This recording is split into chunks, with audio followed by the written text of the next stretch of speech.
Assalamualaikum everyone! How are you?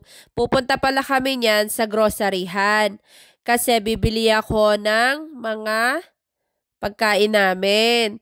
At tapos, natanggap ko na rin kasi ang pera ng padala ng aking asawa. Kaya tayo'y mamimili na. Hindi pala ako dyan nagdala ng stroller kasi mahihirapan ako kapag nagkuha ako ng trolley tapos may stroller ako. Magiging mahirap para sa akin. Kaya hinayaan kong maglakad yung babae ko. Karga ko naman ang aking bunso. Sabi nung lalaki dyan, nakasunod namin, ang bait-bait naman ng mga anak mo, hindi sila nagliligalig sa, sa shop ba? Sabi niya ganon. Sabi ko, ay syempre naman po kasi nagke-credit kasi yun sa magulang pag maligalig yung anak. Alam mo ba yun? Sa totoo lang talaga, nakakahiya. Kaya sabi ko, salamat ho dahil napansin nyo ang aking mga anak na tahimik. Sabi ko gano'n sa kanya. Ayan, pumasok na pala kami sa Aldi. Ayan, Pilipino pala yan, yung namimili dyan nakatabi. Ayan, dahil tumahimik ang aking mga anak, binigyan ko sila ng lollipop. O, diba? Tapos, ayan pala ang mga nabili ko. Apple, peras, orange, talong, itlog, kamatis. Tapos, pupunta pala kami dyan sa Coles. Gawa ng, bibili ako ng coconut oil. Ayun kasi yung pangluto ko. Panggisa, ganun. Tapos, ayan, kinuha ko na yung lollipop na hawak ng aking bunso kasi baka masanay sa matamis.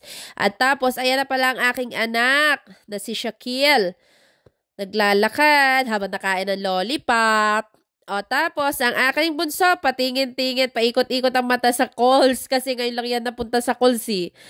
Nagtataka siya. Ang laki ng Coles.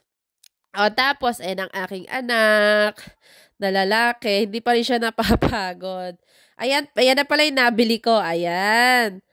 Tapos, pauwi na kami dyan kasi nga, nagmamadali akong umuwi dyan kasi at 2:30 na yan. Gawa ng palabas na ang mga bata sa school. Ayokong abutan ba ako ng traffic. Yung anak ko naglalakad pa rin. Pag sinabi ko sa mga anak ko na maglakad sila, naglalakad sila. Ayan ang aking dalaga. Ayan. Nailagay ko na yung mga anak ko sa mga kanilang mga upuan. Ilalagay ko naman sa bag yung yung mga napamili ko kanina. Anong Lunes. Tapos, ayan na. Ang hirap talaga pag mag-voice over na uutal ka na, nalilimutan mo pa yung mga sinasabi mo. Voice over pa more! Ayan, nagmamadali na ako dyan kasi yung dalawa kong anak nagiiyak na at nag-aaway. Kasi nga, inaantok yung isa naman, kinukulit yung isa. Kaya, ayan. Bumili ako ng 10 sabon dyan, 10 na liquid ba, tapos, ayan, blueberry, tapos, strawberry, ayan yung mga nabili ko dyan, tapos bumili rin ako ng mga tinapay, ayan yung mga gulay na nabili ko, ayan bumili ako niyang yogurt na chocolate na yan, nagustuhan naman ng mga anak ko, ayan lahat ng nabili ko, tingnan nyo. Hindi naman yan umabot ng $100. Tapos pauwi na tayo kasi sobrang init na talaga. Nakakapagod, syempre. Diba? Pero hindi naman susuko tayo. Alam nyo naman na walang aking asawa dito, kaya ako'y pagod na pagod talaga. Diba?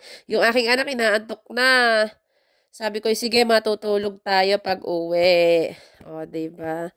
Kaya, ayan, tingnan nyo, pauwi na talaga kami. Nag-uumpisa ng mag-traffic kasi ang mga nanay ay nag-uumpisa ng sunduin ng kanilang mga anak. Ay, syempre, eto pala, nakauwi na kami. Yun lang, Assalamualaikum, Jazakur Khairan. Bye, salamat. Follow me.